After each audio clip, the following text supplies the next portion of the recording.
All right, what's up, guys? Welcome back to the Mostly Star Wars podcast. Tonight we're going to talk about the Phantom Menace, and we might discuss a little bit about the Obi-Wan trailer. Might even watch it here in a few seconds. And yeah, that's throw your comments up there, and we'll answer them at the end of the topic, and we'll go from there. All right. I'm sure everyone's seen it by now, but we're just going to go ahead and watch it, and let's know we can all react to it.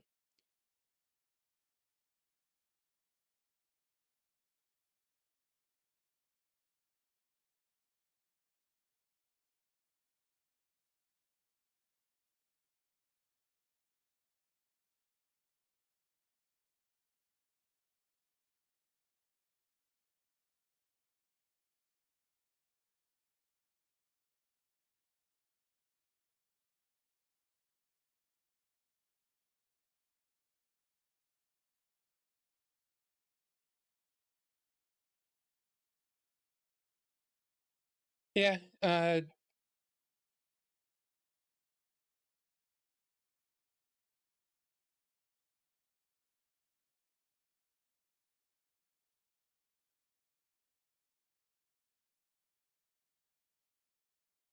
what?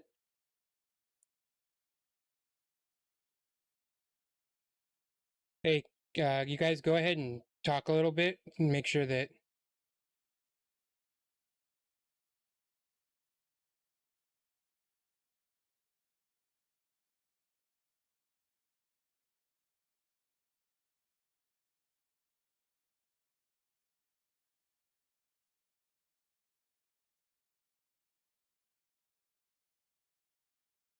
Bum, bum. That's awesome.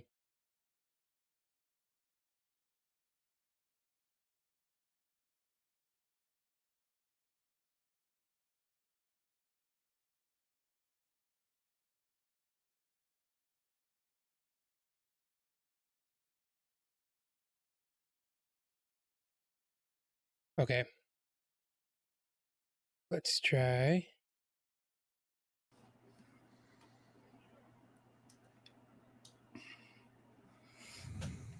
Okay, now try. Can you guys hear us now on the video? Testing now. Okay, yeah, I heard that on YouTube. Okay, that's just a minor setting error. Okay, if we want to rewatch the trailer, I have to figure.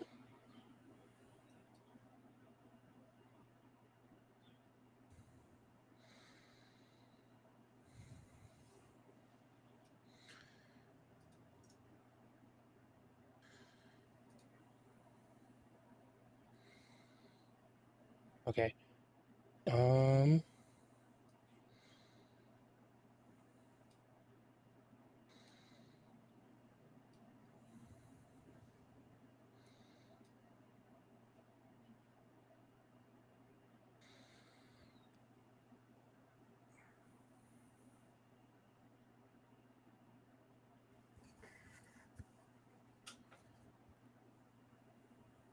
Okay, now we'll be. If you want to rewatch it, we can react to it. Should be able to hear it. All right, so let's go. All right.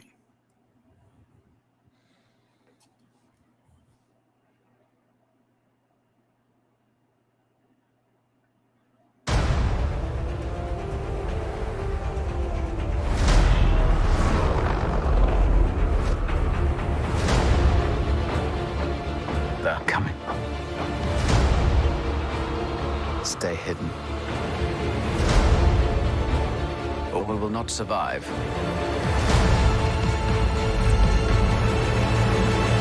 Probably Owen, right?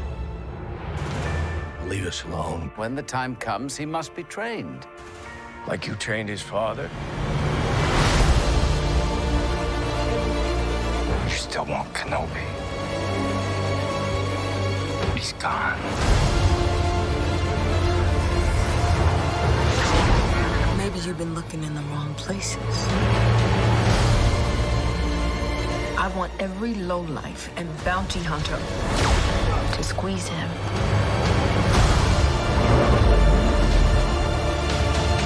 I love the bounty. Obi-Wan! You can't escape him! Yeah, for sure.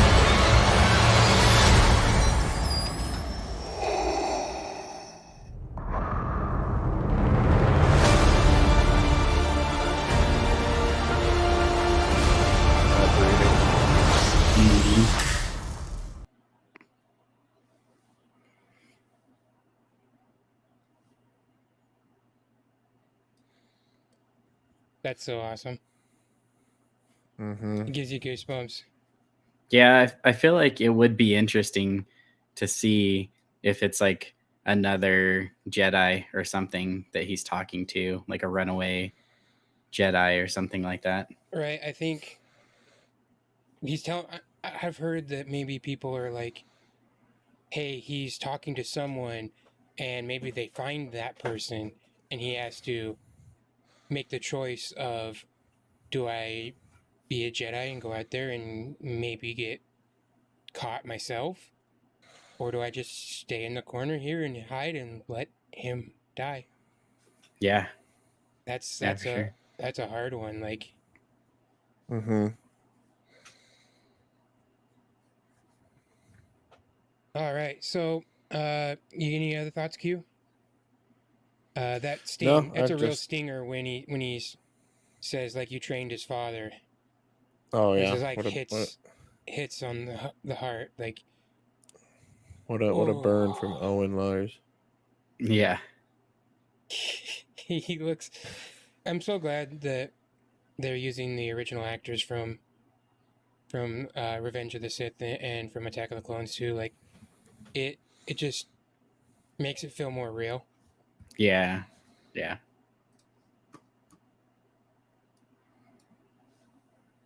All right, well, we're gonna get into the Phantom Menace, and we're gonna talk some deeper on that, and then, like we've said, if you guys want to throw any questions there in the chat, go ahead and do so. We'll be happy to answer your questions and see how it goes.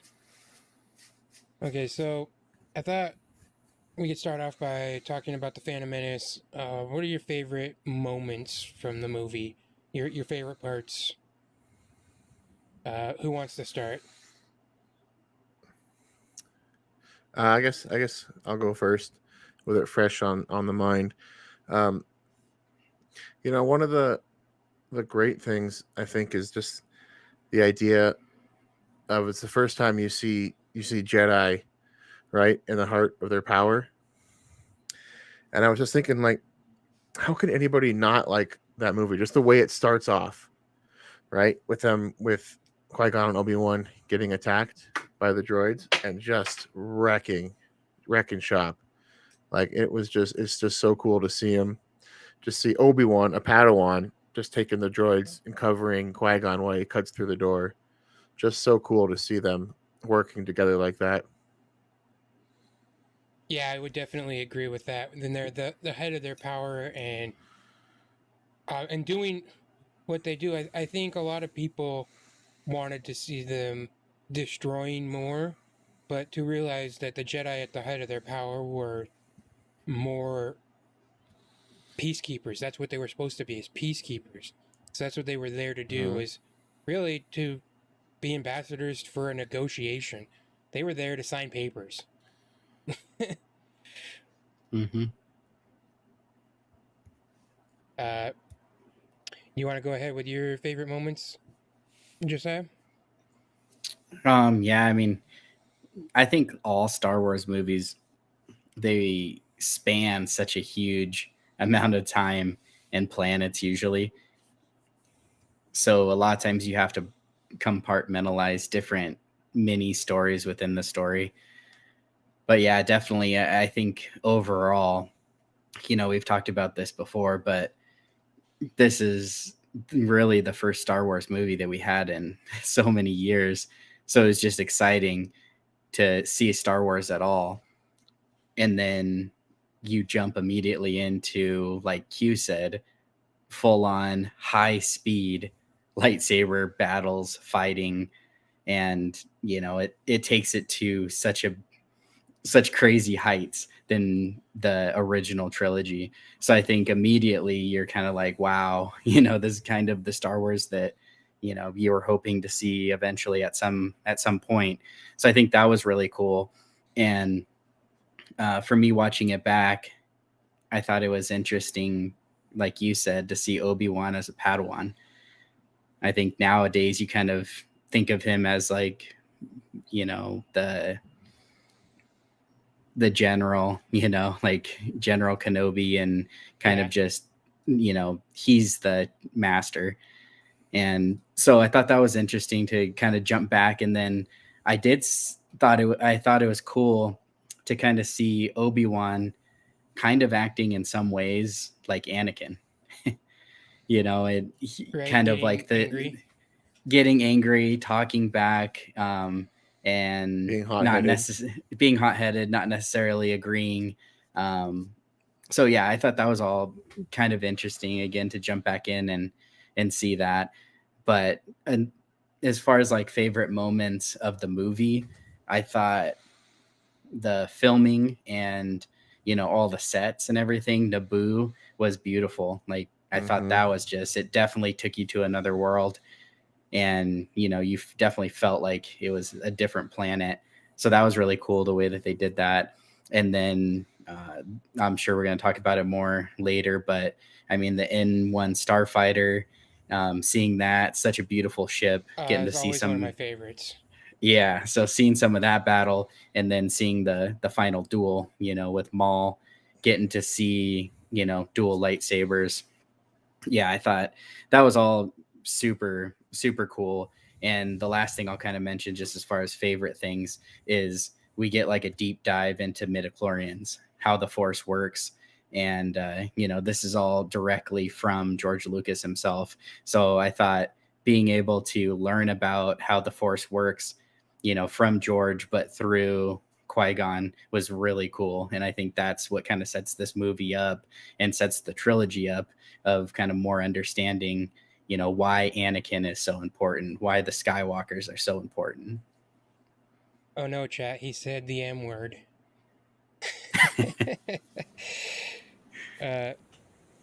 Yeah, so for me, one of the things, I actually have two favorite moments, and it's kind of pretty obvious. Like the pod race is amazing, and I've been watching a lot of Formula One recently and getting into that, and the sound effects in the pod race are amazing. Like you can just sit there and listen to them. And one thing I love also about it is if you actually pay attention, is no music throughout the pod race. No music, just the sound effects of the pod race itself are so exciting, and they basically have their own music. You don't need music, and so there is no music until right at the moment when the piece that Saboba broke starts to come loose. That's when you haven't heard music the entire pod race until that moment, and that's when the music starts to kick in and it starts to ramp up, and you get the sense of urgency. And because John Williams just hits it always. And Mm-hmm. it's like just the fact that you can have a moment in Star Wars, because everyone knows how important music is to Star Wars. Yeah, it's And true. then you can have a moment, like it's a good chunk, 5-10 minutes almost without music at all. And you The can just, sound design yeah, it's a is sound just design amazing. that makes it all work. Mm-hmm. And so that's one of my favorite parts. The other favorite part, obviously, Duel of the Fates, greatest, probably one of the best pieces John Williams ever wrote. And also just that battle, the fight for Anakin really is, if Qui-Gon survives, this whole thing is different. So that Mm-hmm. whole battle is really a fight for Anakin, and because Qui-Gon's the father that he needs, but Obi-Wan does the best he can, but Obi-Wan's not perfect. Yeah. So, okay, so I actually came up with another interesting question here. What is the main who is the main character of the movie? Have you ever thought about that? Like, think about the movie back. Can you actually for sure name the main character? I mean, probably one of the most important characters is Anakin because it's the start of his story. But Mhm. yeah, if you really think about it, you could see others as the main character of this film. I would almost say that the main character is Qui-Gon. He's the only one that's really involved in every scenario of the movie. He's the one that goes and finds Anakin in Tatooine, and he's separate from everyone else back at the ship, just doing their own thing. And it proves George's point of where the Jedi were going and what why Qui-Gon was so special. Mhm. Hmm. I can't really, like, if you had to pick, I don't know if I'd pick anyone else. Would you, Josiah? Yeah, I think going back to kind of my point of Star Wars movies are, so huge. There'd kind of be, if you look at this as the first movie, not knowing anything that's going to happen afterwards, if that's the way that you kind of looked at it, it could go lots of different ways. I mean, obviously, during the movie, Qui-Gon dies. So if you know that there's going to be 3 movies, he's eventually not going to be the main character. But, there's definitely, like you said, there's lots of Qui-Gon in that movie. And, his decisions kind of dictate a lot that happens. Obviously, Anakin, there could be a debate on him because we know that eventually he's going to be very important, to the trilogy and moving forward even.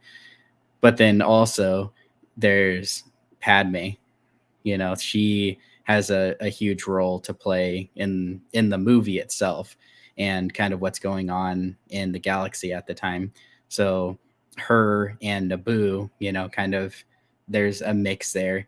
And then he comes from the shadows, but then he exerts a lot of power and you can already see the manipulation. But then the Senator Palpatine as well, he also has, a lot to do it in that movie. And then once again, that's only if you know that movie. But if you know what ends up happening, then you could see his hand was in almost every single move of that movie. So yeah, it is kind of hard to The like shadow, narrow yeah. down one. Yeah. Yeah, I like Padme because if you think about her impact, uh, going all the way through Leia and everything, I mean, she is one of the few that are right. I mean, you think Yeah. about the path. I mean, in this movie, she says she won't uh, do any kind of act that could lead them to war. Like, she's Hmm. not going to make any kind of move that she doesn't want to cause a war. She's trying to be peaceful, and she's not a Jedi. That's not her path. But you Yeah. can see the good, and that's when it goes down through Leia. Kind of just continues that.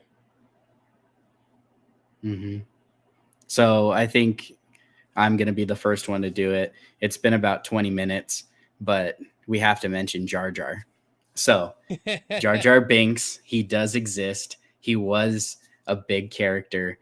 The actions that he made, the decisions that he made, throughout the movie, and what he was able to do.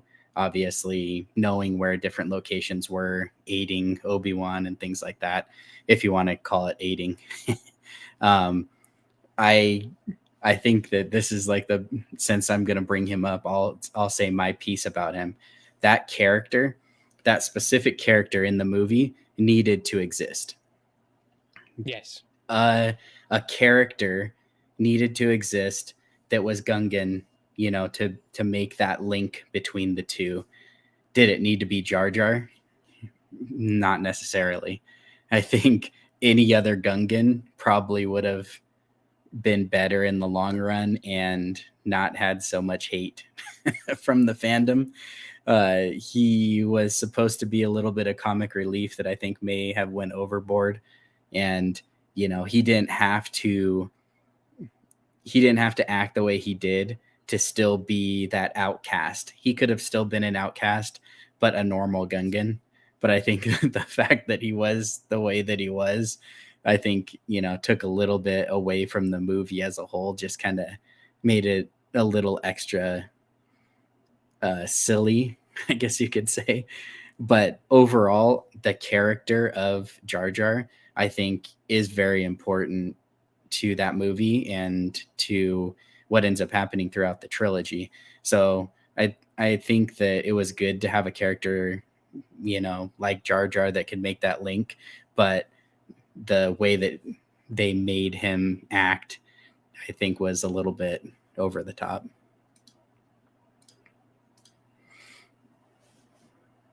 I think you muted there, Q. Oh, sorry, my bad. I always kind of viewed Jar Jar as this generation's Wicket.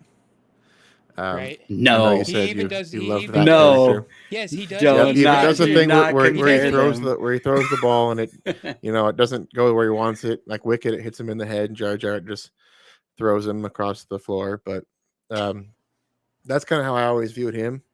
And as a kid, I mean, I was 5 when this movie came out, so no 5-year-old is gonna not like Jar Jar. So I feel like the bit of me that remembers watching this as a kid, I have a little more sympathy and a little more love for Jar Jar than possibly your average Star Wars fan. Personally, I'm kind of like the opinion that if Jar Jar is your worst complaint about the movie, you must actually like the movie, because it doesn't seem that bad. Like, there is so much other things, not even necessarily you can complain about, but like Jar Jar he's fine. I mean, he just is what he is. He's comic relief, and every movie has it. I never really liked Tony Stark cracking jokes because it made me feel like they weren't how do you say it? I didn't Serious. feel threatened by the bad guy when it didn't seem like Tony Stark was. So, but you can't. Jar Jar's not the hero of the movie. In fact, he might be a Sith. So, you can always, with that, he's the comic relief. It's just what it is. I mean, what more do you want? At least it's kind of fixated to one character as opposed to everyone, because I don't think there's a single thing that bothers me about Jar Jar in the Phantom Menace as much as the line in Attack of the Clones from C-3PO where he says, "I'm quite beside myself" when his head's off. Pretty sure they established in Empire Strikes Back he couldn't talk when his head was removed. So, like, if you want to throw complaints, I don't think there's anything worse than that line that Jar Jar says anyway. Yeah, But it's a hard topic to talk about because I know a lot of people still don't like him. And the story of Ahmed Best and everything, that kind of breaks your heart. Same with Jake Lloyd and the stuff that he had to go through, the bullying from these movies. Yeah, I think like with Jar Jar though, the difference, and I'm gonna defend Wicket because that Wicket is one of my favorites. So I think the difference is Wicket is very similar to everybody else in his same species, same, I guess, intelligence level and kind of like fuzzy silliness, I guess you could say. Jar Jar is not. Jar Jar is nowhere even close to the same. I mean, because you see everybody else looks at him like he's the crazy guy. And so that was my point, is we didn't have to have like the village idiot of all the Gungans to be one of the heroines of the story. It could have been any other Gungan, and they are normal, in intelligence level to some extent is all similar. I feel like Jar Jar is like on the lower end of the Gungans. I totally will agree that he is the village idiot is a very good way of putting it. The comparison with Wicket is because Wicket is more comparable to his species, but he is a bit clumsy, right? And that's nothing wrong with that. Yeah. That's just, and I feel like that's kind of what Jar Jar is, but they just way overdid it. Yeah. Because if you look at the Gungans as a whole, I mean, the shield technologies that they have, they're obviously smart individuals. Yeah. Mm-hmm. And they know how to build underwater cities with shields, and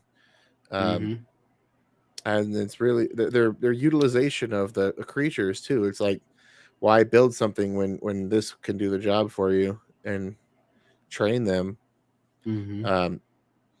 And there's that scene in the Clone Wars where the Gungans take on Grievous and they have him defeated. They're obviously skilled warriors. Yeah. So yeah, I will admit that Jar Jar is on the lower end of the totem pole there, but that's just where the clumsiness and the fun-loving character that George was going for, I think, is what the comparison I draw to Wicket. Yeah, I can see that. I mean, if you want to talk comic relief, the name of the animal escapes me. Right at the beginning of the pod race, when right when they're getting set up and Jar Jar's doing his last little tinkering, and whatever the camel-like creature is, I can't think of its name for whatever reason, but it farts. Like, George put a fart in his movie. Like, and Jar Jar goes P-U, and like I mean, that's just funny. That's good comic relief right there. Well, see, when I was watching it today, and I got to that part, and I was like, "This is definitely for 12-year-olds." Literally, right? A fart joke in a major production of one of the largest, greatest franchises in movie history. There's just a fart joke. There's a fart. I'm like, that what 12-year-old wouldn't laugh at that? Right. Yeah.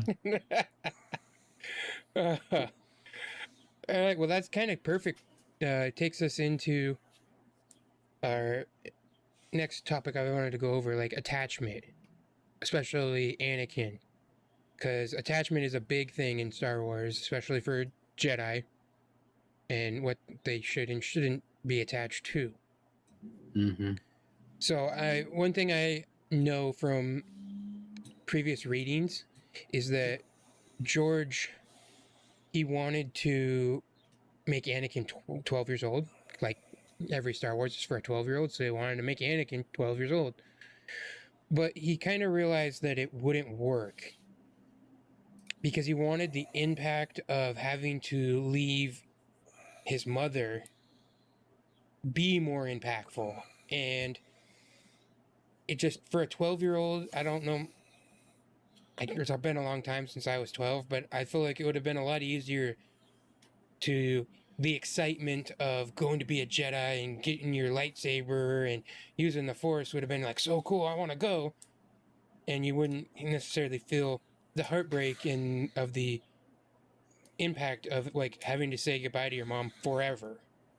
And so that's why George is like, okay, well, he needs to be 9. So that's why he made him 9 in the movie, was just so you could understand the attachment that he would have to leaving his mother.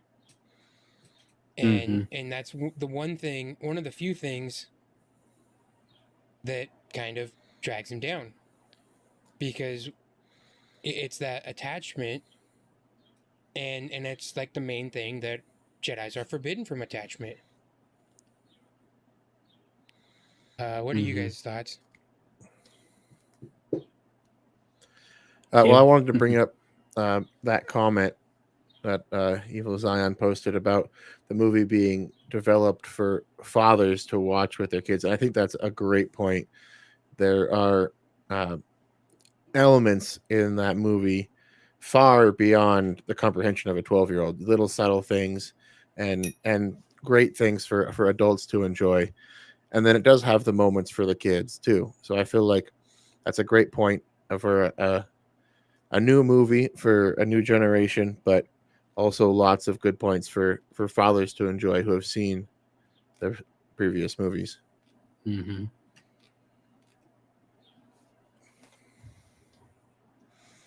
Yeah, the attachment there is a big one, and it's one of those things that's always throughout Star Wars is your attachment, and I think that's one of the things. In fact, it kind of goes into our next topic of just getting to what we kind of talked about earlier, but getting to see the Jedi in their full power. But at the same Mm-hmm. time, they've been at their power for probably too long now Yeah. because A they're millennia.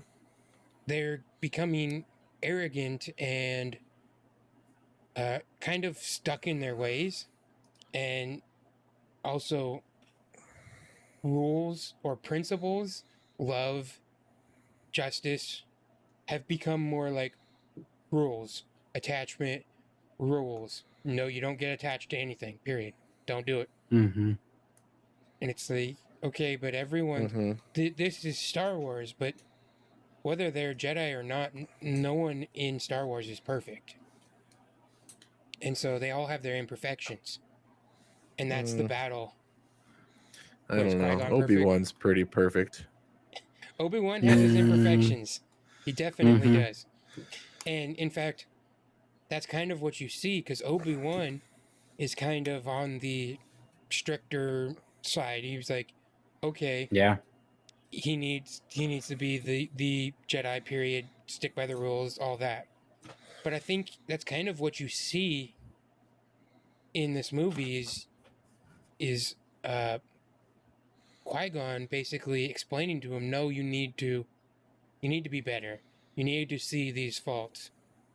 And I think more and more of those lessons, because at the very beginning of the movie, he goes, well, Master Yoda says, Mm-hmm. and Qui-Gon's like, no, you need to be in the moment. Think about, you want to be mindful of the future, yes, but not at the expense of the moment. So you need to stay Mm-hmm. in the here and now. And he kind of goes, you're right, I'm sorry. He basically knows, okay, I just got told by my master, but I'm a good Jedi, so I'm going to accept the counsel. Mm-hmm. And so Now that's there kind was of, a okay, go go ahead. ahead. No, I was gonna say there was a line in the movie that I guess I never really put too much thought into it. Um, it's after they get back to Coruscant from Tatooine, and after they talk to the council, and Obi-Wan tells Qui-Gon, if you'd follow the code, you'd be on the council. Mm-hmm. I don't know why, but I always just remembered that as not using the code, but as like just listen to what the council says. But it's not that. It's listen to the code, which means that Qui-Gon is obviously not strictly adhering to the Jedi code. Mm-hmm. But obviously they still respect him and his opinion. And that's why the book Master and Apprentice was really good, because what Obi-Wan Mm-hmm. was saying at that moment, if you kind of take that into context, what Obi-Wan was saying in that moment was, hey, you'd be on the council if you just listened to him. Obi-Wan doesn't know, like in that book, he's offered a position to be on the council, but that would mean that he would have to give up being the master to Obi-Wan. Mm-hmm. And he refused to do it. So Obi-Wan doesn't know that, yeah, he's already offered it, because while they know he doesn't necessarily stick to the code, they know he's a good Jedi. Mm-hmm. Have you read that book, Josiah?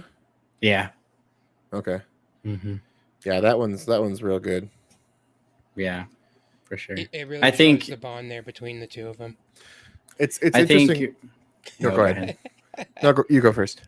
All right. No, yeah, I was just gonna say, talking about this whole point with Qui-Gon and the council, I think their interactions are pretty interesting. So some of the huge moments, like when, first, as a side note, it is interesting that Qui-Gon basically does a blood test on Anakin behind his mom's back.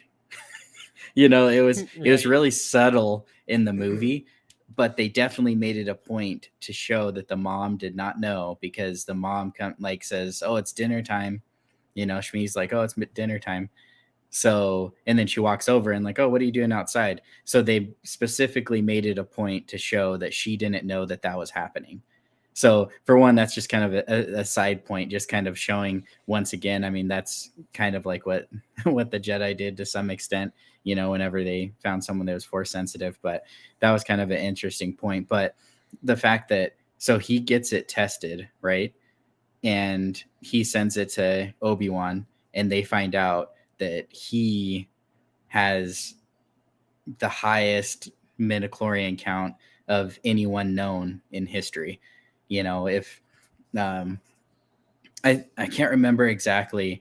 I remember people were trying to figure out exactly what it was, and I want to say somewhere that George said that it was somewhere around like 28 to 30,000, and then at some points of his life he was up to 40,000 midichlorian count. So if that is the case, he was double Yoda, he was double Palpatine. So I think that something that crazy huge, they could have been in contact sooner about it, like with the council. But I think Obi-Wan kept that information because, he kind of was like in some ways a rogue Jedi, wasn't, following the code per se. He, let a lot of things kind of play out that maybe the council wasn't good with.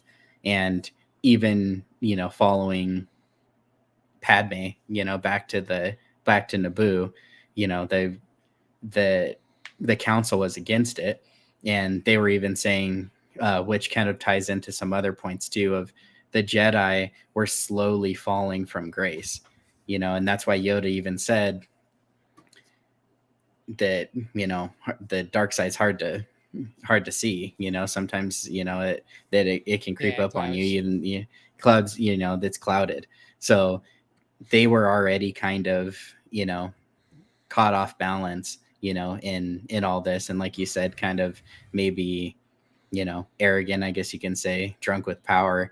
And so that kind of being the case, when instead of going to their original values as Jedi to protect people, I want to say it was Mace, but he said something along the lines of, "Now's not a really good time because, all the stuff that's going on in the Senate, and they're, could be like, and they're going to appoint like a new chancellor." And so if you just take a second and think about that, the Jedi Council, Hmm. who their sole focus is to protect people, to be, beacons of hope, when they're faced with a problem of a whole planet's livelihood, life and death basically matter, the first thing they think of is, "Oh, there's a lot going on here at the Senate."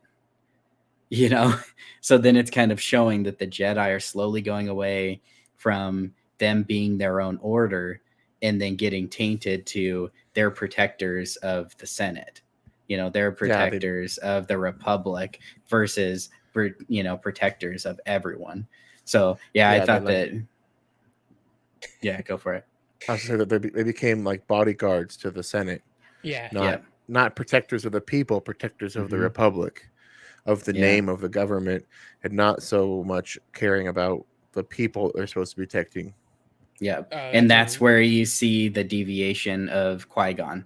That's where Qui-Gon comes in. That's where he sees the whole picture. And Qui-Gon could care less about the Senate. yeah. Like, it's clear in the movie, and based on his character, he could care less who the chancellor is, what Senate, or what planets or what federations are fighting or battling. He doesn't care about that. He cares about people, and he cares about the living force, and he cares, what it's guiding, them to. So yeah, I think that's kind of like one of the points where you can see, why Qui-Gon isn't on the Jedi Council. Yeah, that's for sure. And yeah, he definitely sees what's going on and can totally because Qui-Gon is a different Jedi, kind of like you had mentioned compared to Ahsoka, and Mm-hmm. views most things as principle. One thing I noticed,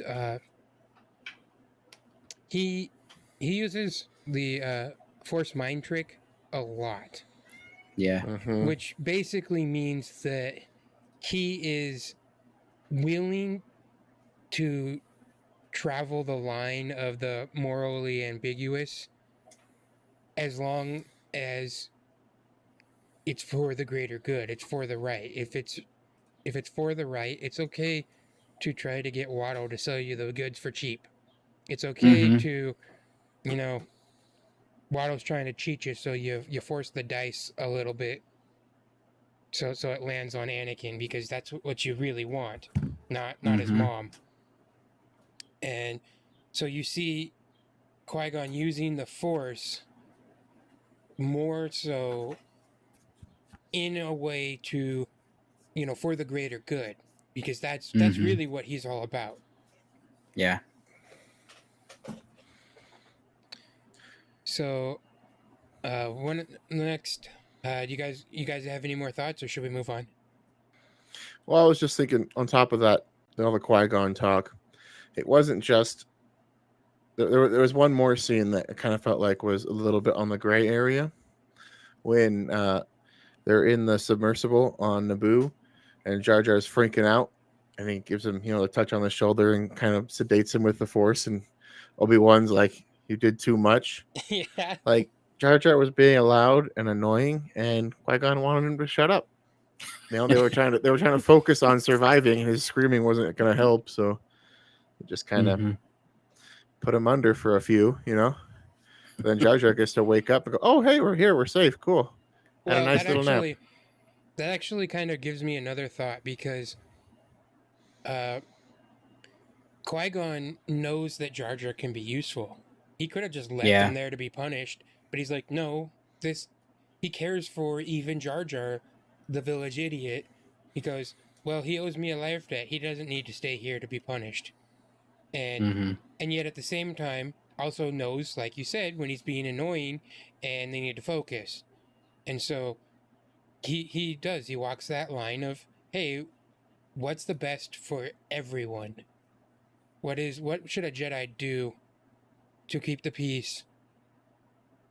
And so he in that moment he kind of forced uh, Jar Jar to sleep, but he also likes to free him. He frees him and says, hey, this is still a life. He still deserves to have peace and really to be given a chance. Mm-hmm. And Yeah. these are just so many reasons why Qui-Gon was different, and that kind of was to my point of wow, the Duel of the Fates is so important because obviously we've talked about how much Qui-Gon is different than the other Jedi, and that is why when he dies, that was really the key. And of all the plans that Palpatine did, really, it just got lucky. Yeah. It just got lucky that Maul killed Qui-Gon because it See, could have. I don't know if that's necessarily luck.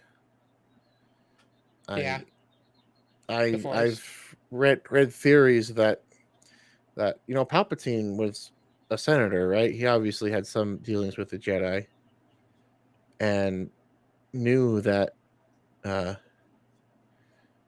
If you read the Plagueis knew book, he knew you're onto something right here. Mhm. he knew that Qui-Gon was important. And if you think about it, Darth Maul didn't need to be on Naboo to help take over Naboo. The Trade Federation, it's a non-military planet, so the Trade Federation had that. Darth Maul is a Sith assassin. So he was sent there by Palpatine with the specific job of killing Qui-Gon. I think that makes it more interesting as a fact of, because Qui-Gon was so important to the future of Anakin, and it wasn't just an accident that Palpatine had him killed. It was planned by Palpatine, knowing that Qui-Gon could have a better mentor to Anakin than anyone else could. Yeah, exactly. One thing that I liked, because it kind of brings up your point there. Maul says, "At last we will reveal ourselves to the Jedi." They've been in hiding for 1,000 years. Mm-hmm. That's that's kind of what made the Jedi so arrogant. They'd be like, "Everything's good. We're putting our hands up. You know, we're the best. No one's gonna challenge us. The Sith aren't here. What are you gonna do?" And so, Yeah, they got caught slacking. exactly. And so you see, but the Sith have been building their power in the background for 1,000 years, just hiding. And I actually thought of this one point. So Anakin was supposed to bring balance to the Force. Well, I've also thought, do you think maybe the Force has always been balanced? And it kind of, if you think about the light and the dark being balanced, they're 50% of each of the whole Force. Well, if you think about the Jedi and their arrogance, and the light side of the Force being diluted into 10,000 Jedi, Mm-hmm. and then the dark side being diluted into 2 Sith. Mm-hmm. Obviously, they're more powerful than your average Jedi, and so that's what they've been building for 1,000 years. That's why they've been in hiding. If you read the Bane books, like, that was the entire point. You train one, and the apprentice, you train the apprentice until the apprentice is strong enough to defeat the master. That means the apprentice is better than the master. Now he takes on another apprentice, and you train them till they are strong enough to defeat you, and the Sith line continues to grow every single time. Mm-hmm. And so that's one of the cool things. Like, those Bane books are super good. I know they're So legends, but but they're super good, and you get to see basically how the rule of 2 was created, and how it was supposed to continue that line, like I just said, Mm-hmm. and how it keeps moving forward. Yeah. And but back to the point of, like, the Sith reveal. Okay, I'm gonna mention one thing. It's kind of always bugged me. If you watch when Darth Maul makes his entrance on Naboo, and Qui-Gon goes, "We'll handle this." When he turns on his lightsaber, one thing that has always bugged me. If you look right at the lightsaber, you will notice that the prop hilt, the correct hilt, and the fighting hilt is about a half-inch longer. And you can notice it right when you can see the edit, and it transfers, and it just is like just slightly longer the hilt is. It's funny. And it's one thing I've always just noticed every time I watch it. But I remember that double-bladed lightsaber. That was the coolest thing. That was the coolest thing as a kid. I remember we both had those sabers, and we just beat each other with them. You know, the plastic Hasbro ones. Mm-hmm. It was the greatest. To this Yeah, day, and anytime I can play a Star Wars video game, if a double-bladed lightsaber is an option, that's always my go-to. yeah, I was thinking, since you just kind of mentioned it, I know the last podcast we talked about it a little bit different, how it happened with everybody. But I remember going to this movie in the theater, and there was a good 40% of the people at the theater were dressed up in robes and had lightsabers. And during that final scene, that final duel or whatever with them, people got up and turned them on and were fighting, and people were coming in trying to like stop them. But it was just such an epic moment that it kind of it superseded like any laws. Like that wouldn't happen today, but back then it was just the excitement was so crazy. At the theater also there was people just dressed up in costume walking around in the lobby. you know and so yeah, I remember that. Everybody was just so hyped that there was a Star Wars like in the theater once again after all this time. Yeah, it was actually, I think that was the longest time between movies because it Hmm. was 16 years. There was only 10 years between Revenge of the Sith and Force Awakens. Uh, so Yeah, Seth says in the chat that Maul wasn't just a Sith assassin, but was also Palpatine's apprentice. Yeah, he was being trained by him, focusing on his anger. That was the yeah, the wording I used there was not perfect. Yeah, yes, he was the apprentice. I just meant like he was acting as an assassin.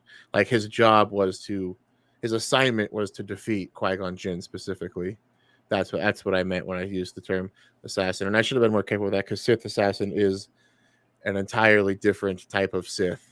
Ventress. Hmm. In yes, and like in the KOTOR series, the Sith assassin are completely different. Oh yeah, yeah. Um, Oh, and yeah, Lola says, "How's it going?" It's going pretty well. I wanted to talk about that scene in Naboo when Darth Maul reveals himself and they start fighting, and I love that cliche that in Star Wars, if you need a door opened, you destroy the control panel. If you need a door sealed for good, you destroy the control panel. Just whatever you want the door to do, when you destroy it, that's what it'll do. That's true. Yeah, because doesn't he throw he throws Just something at the door. some trash, and yeah, and it smacks the control panel, sparks fly, and the door is open. And then you have A New Hope when there's no lock on the door, so he shoots the door panel and it seals it. That should hold him off for a bit. Mm. That's so good. Okay, one thing I kind of wanted to talk about, especially like the Clone Wars episodes, they're so good because you get morals at the beginning of each story. But I was kind of Hmm. thinking, like, what kind of morals could you get out of this movie? And I was thinking the first thing that comes to mind is basically the beginning of the movie when Obi-Wan's like, I got a bad feeling about this. I sense something else elusive, something. And that's when Qui-Gon tells him, hey, you need to keep your mind here and now. And he's like, well, Master Yoda says that he should be mindful of the future. And Qui-Gon says, well, not at the expense of the moment. And that kind of made me think there's a lot of things in this world that we could think about and dwell on and stress about. But one, even if it is something in our lives, it could be far off, or it could be something we can't control. So dwelling on that it can distract us from what we're doing right now. So if dwelling on that, or you're acting on that stress, you could be affecting your focus to do what you're doing. I could be thinking about the Formula One race, and I could be distracted about my podcast I'm trying to do. you know, and so I just thought that was like real good life advice. Like, don't think about the future or what could happen at the expense of your current situation. because that's just going to eat away at you. Mm-hmm.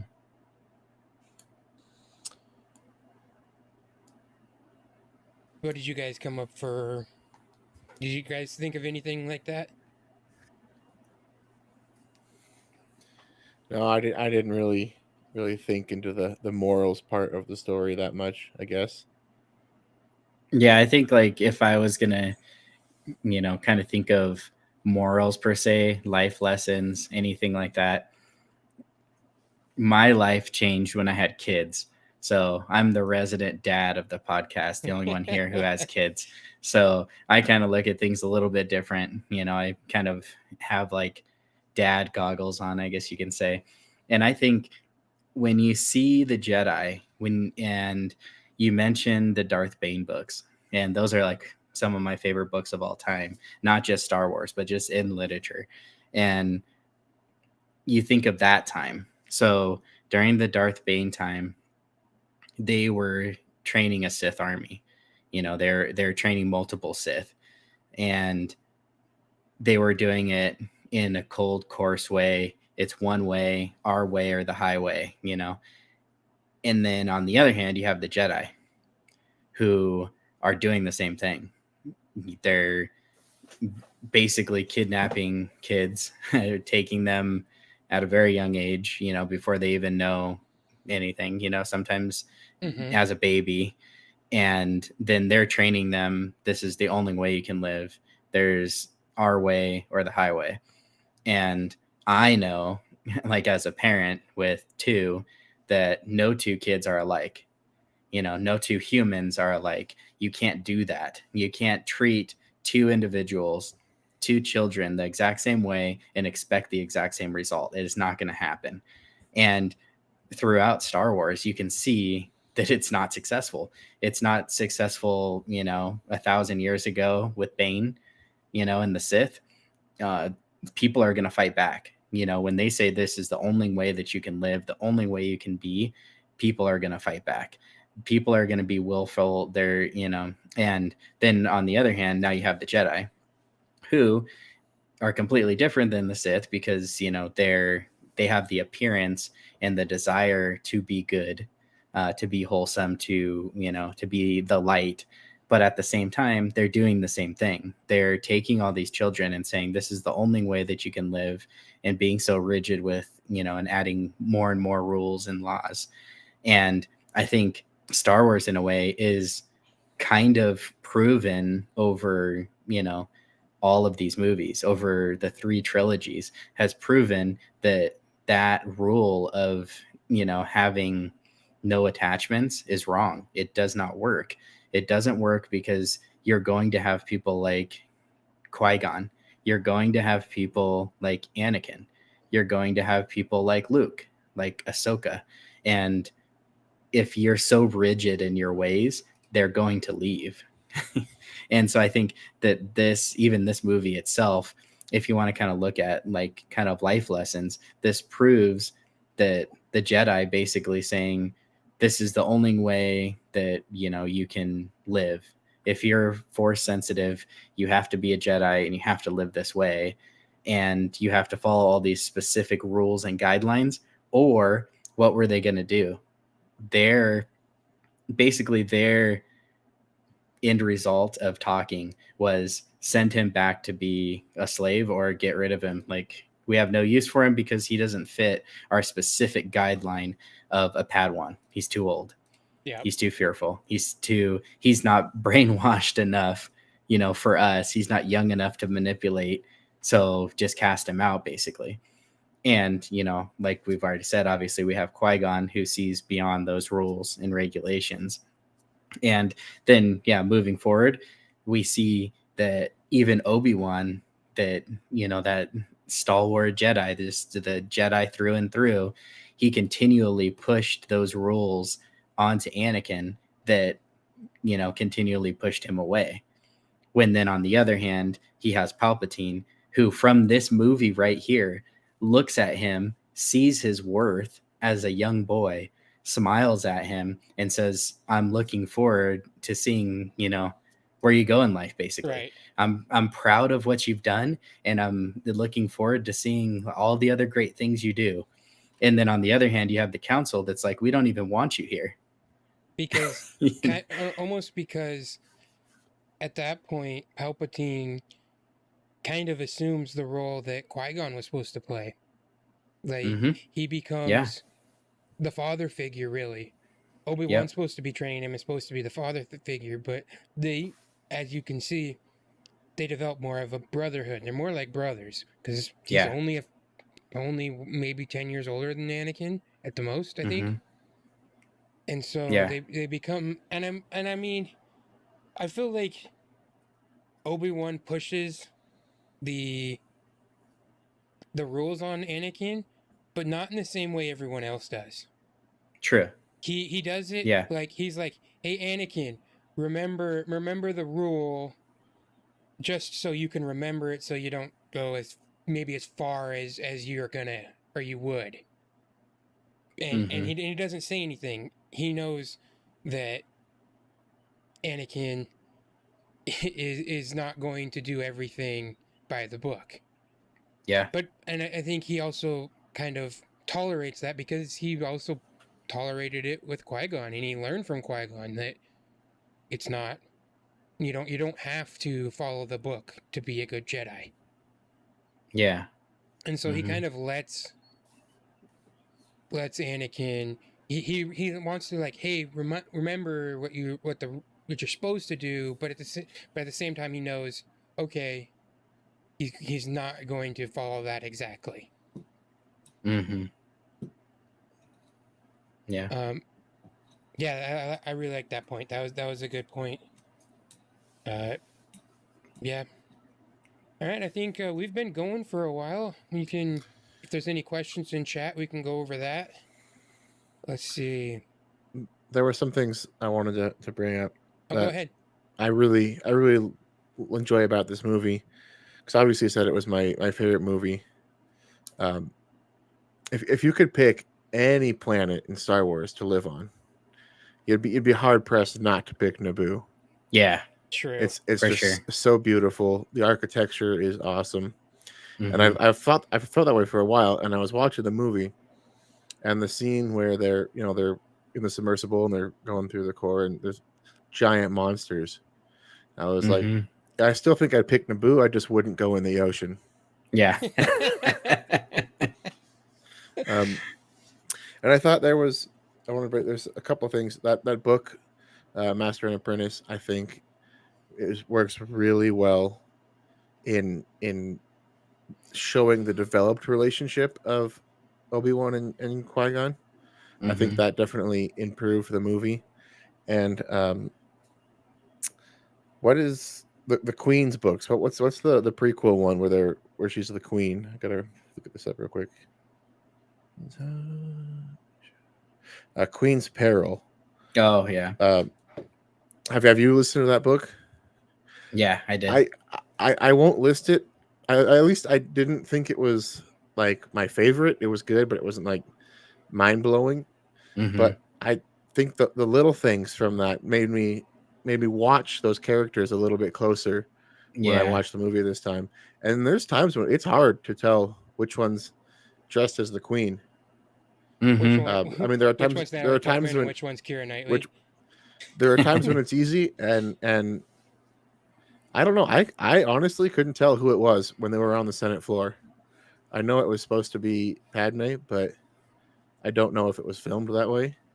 It's I don't know. It's really difficult to tell, and that's fantastic. That's obviously what they're going for, and Yeah.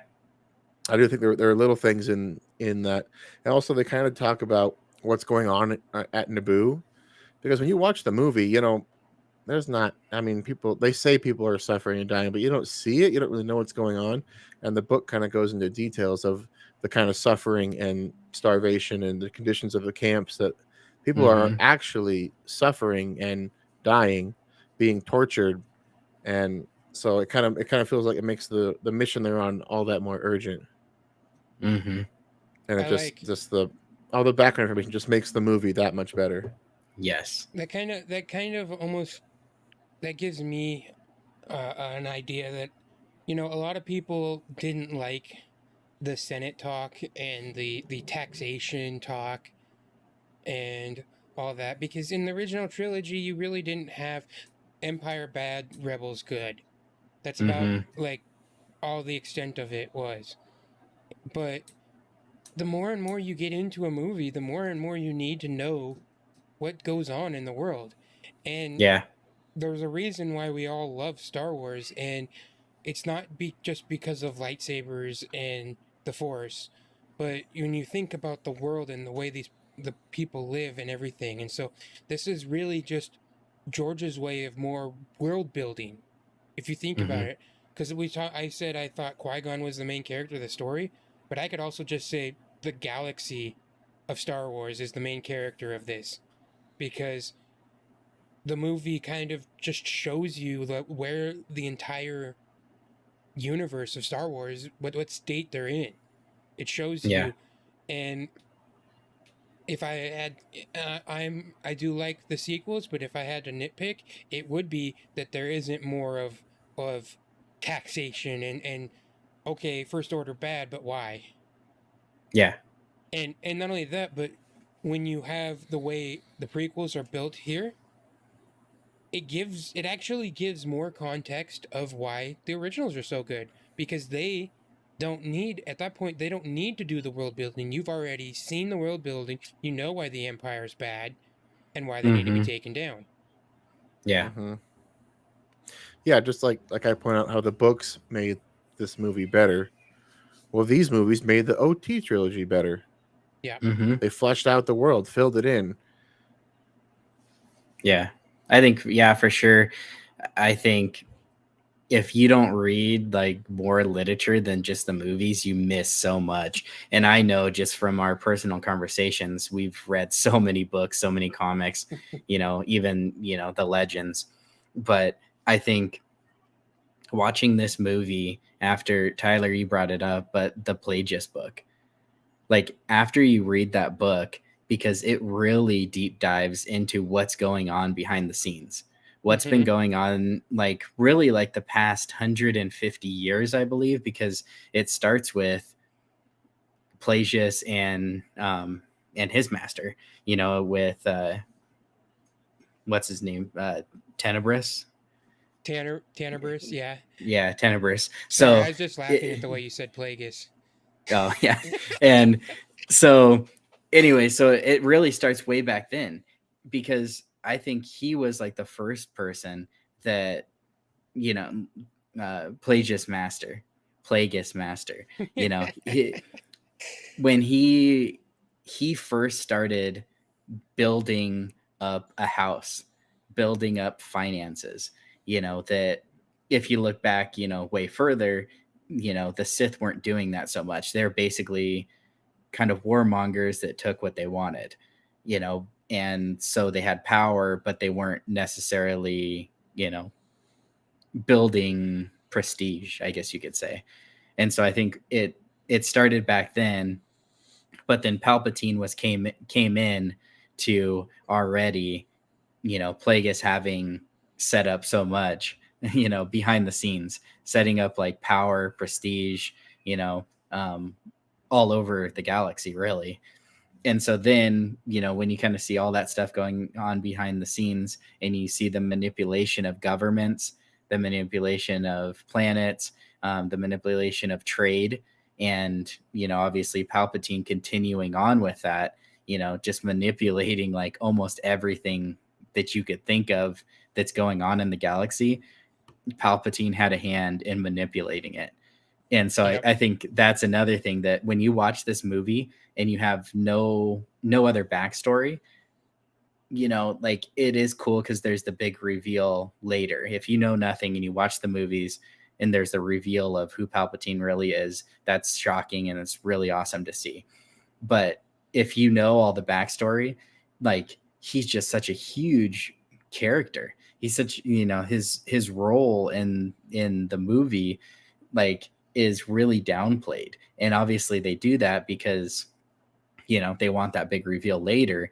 But like you can see, like you guys were saying, like the taxation and things like that, he did that, and I think another Yep. thing that you don't see very much, but all of those other books kind of, drive home the point, but that it doesn't really make it a huge point that, he's from Naboo, that Palpatine's from Naboo, and then when you kind of see that, and then, it kind of changes up a little bit when you're like, oh, this is his own planet. Why is he being so weird about it? Kind of, in a way. Yeah, right. And then, but yeah. yeah, I think that was really cool. Like, obviously knowing backstory and then watching the movie, because then you're just like, you kind of tie it together a little more. The scenes make more sense, and it feels more, impactful, the decisions he makes and his relationship with Padme, for that matter.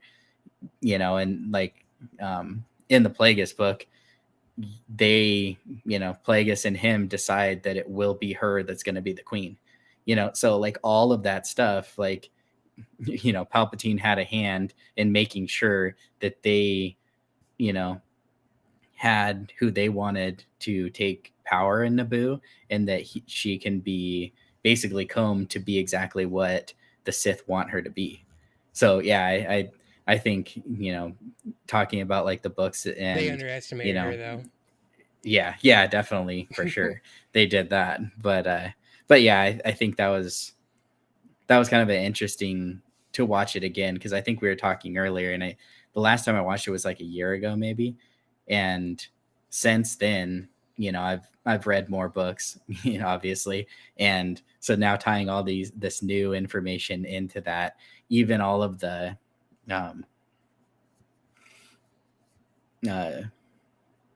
like comics and stuff like that, you start tying some of those comics and stuff into it, you're just, I don't know, it makes everything bigger, more important. So yeah, just like, I mean, the Clone Wars did so much to solve a lot of the Clone Wars just made what was good even better, and that's kind of what the comics and the books do. They kind of flesh out some of those more nuanced details that you might not have picked up as much. And so definitely, Master and Apprentice is a good one if you haven't read any books and you want to get more info on the relationship between Qui-Gon and Obi-Wan. That is an excellent book. It also kind of shows the relationship that Qui-Gon had with Dooku, which is really good. And so, yeah, I'm just gonna go through like some of the comments here. Evil Zion said Jar Jar was his favorite character. Nice. He was obviously a kid like us when the movies came out. The movies were developed for fathers who had seen the movie to watch with their younger kids. Yeah. You can probably relate to that there, Josiah. For sure. And then, yeah, just the comment about Qui-Gon proposed a unique threat. Seth there said Qui-Gon proposed a unique threat in that he operates above the Jedi Council, because, yeah, he kind of does. I mean, they told him no, and he said, too bad. I'm going to do it anyway. Yeah, and I like the other comment, like that he was just kind of, saying that he was more in the Sith assassin. And yeah, there's definitely books that go deeper into that. But also, yeah, the Clone Wars and Rebels, Maul, ended up being like such a huge character. And that kind of goes back to my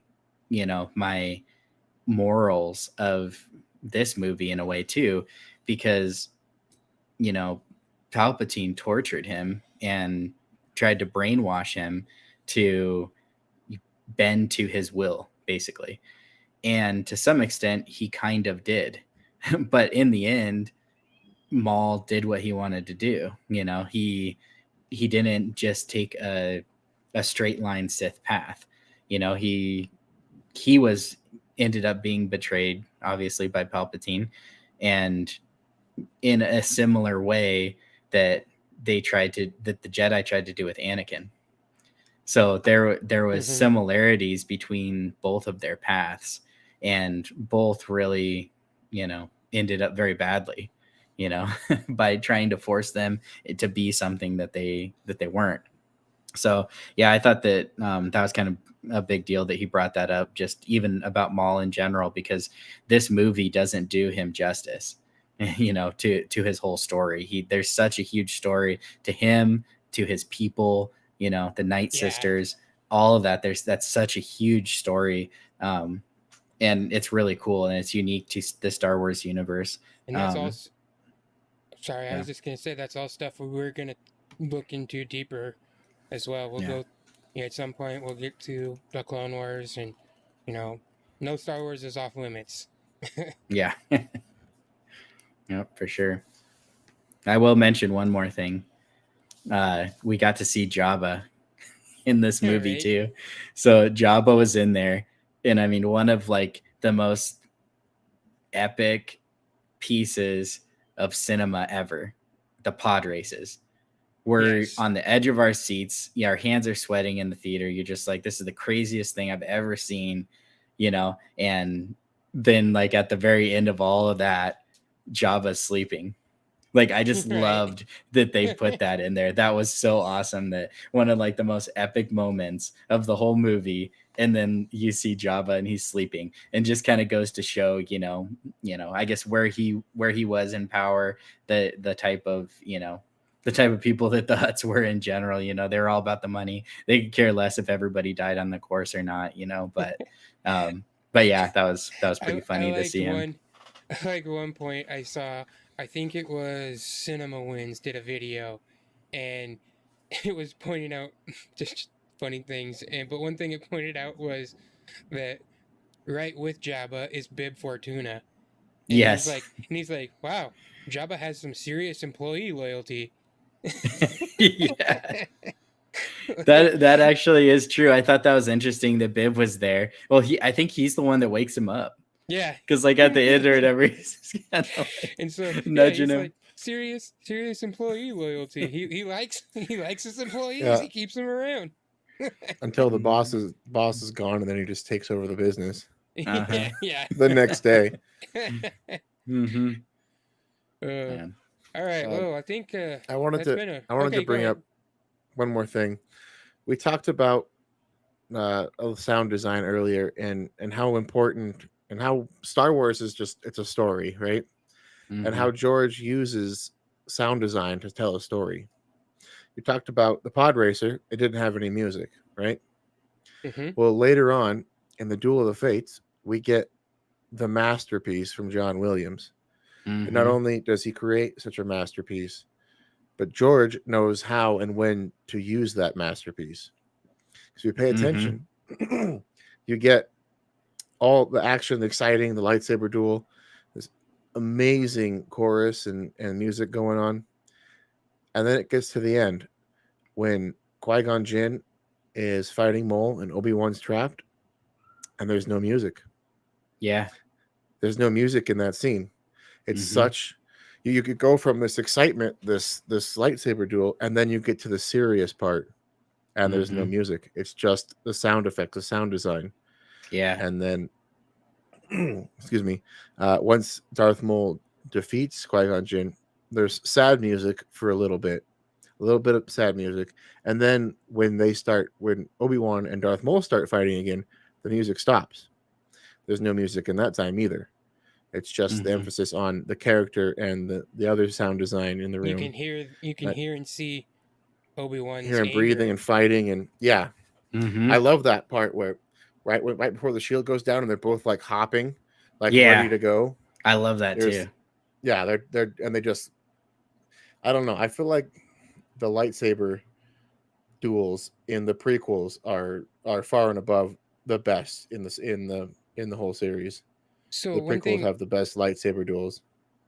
that's for sure. The intensity. I mean, before that moment, when they're fighting Maul, like they don't really know Maul. He's a bad guy, but he's not like the enemy. But in that moment, he's just killed the person that Obi-Wan has been closest to his entire life. Yeah. Okay. Now there's anger in this fight, and they go at it like it. And you can tell, and it's just like I said, when you go at somebody with that anger, Maul's not angry. He's not Yeah. angry at that moment. He's not angry at Obi-Wan. He's just Mhm. defeated the master, right? Yeah. So he's excited, really. And Mhm. Obi-Wan goes at him angry, and that's when Obi-Wan makes the mistake, and Maul catches him off guard and pushes him down into the shaft. That's one thing I liked And about that. Obi-Wan has to calm himself, get in touch with the Force, feel it, and that's when he's able to overcome Maul, is when he calms himself, calms down And the that's anger. exactly the point I was going to mention, because you can see him get angry, but you can also see what happens, the result. He lost. Yeah. He lost. He got kicked off down the thing. He got lucky and he caught it. And just like you said, and it kind of goes back to the point of he lost his lightsaber, because his lightsaber is kind of symbolism for his anger that he was feeling, and the calm and the peace that is Qui-Gon. He had to kind of feel that, and then the symbolism of using Qui-Gon's blade to cut Maul down. Mhm. And so yeah, he had to be at peace. He couldn't be that angry, because the anger almost got him killed. Mm-hmm. Mhm. And I feel like they really did it well mirroring that when they finally fight again in Rebels, where Obi-Wan is the calm one and Maul is full of anger, and Yeah. how the anger is the downfall. Mhm. You make mistakes, you get angry, you get dumb. Yep. Well, on that note, guys, it's been a real good night, and you guys can leave us any questions. If you ever want to, you can send comments down below or whatever, and send us any questions. We might answer them in a future video or in a future podcast. You can follow me at mostly Darth on Twitter. What's your handle there, Josiah? And then me, Martinez mostly. I'm mostly Martinez, but it's a long story, but I don't have that as my tag. So it's Martinez mostly on Twitter. Go ahead, Q. Mine is at Crazy Quentin, and I've also got a Twitch at Crazy Q, if you want to follow that as well. And all Twitter handles are in the links in the description, so click on those. It'll take you right to us for our main channel and for all of our Twitters. And yeah, we'll be streaming Twitch. I streamed some of the Lego Star Wars last night over on my Twitch channel. It might make it up here at some point, but I'm still working out some bugs, so we'll see. So, but yeah, anything else you guys want to add before we sign off? No, yeah, I just say thanks for watching, thanks for bearing with us. We're going to continue to improve, obviously, the technical side of things, and also being comfortable doing a podcast. This is the first real podcast that we've all hosted before, so we're going to continue to work on making better and better content. But overall, we just love talking about Star Wars. We love hearing from each and every one of you guys. So like Tyler said, definitely comment here or on our Twitter, DM us any questions that you have, anything like that. We love to hear from you guys. So. Oh, and one last thing. We do have a giveaway going for the first 100 subs. If you go over and check out, the link is in the description, but if you go over and check out our first video that we released on May 4th, comment on that and subscribe to the channel, and the winner will be drawn when we reach 100 subscribers. The giveaway is for any Star Wars video game, digital copy of your choice. And we're at 74, so we're really close to hitting that mark. So that's going to happen soon, and we're going to continue to have cooler and cooler giveaways as the numbers grow, as our community grows. So definitely stay tuned. Yep. All right, guys. May the Force be with you. Oh, what were you going to say? May the Force be with you.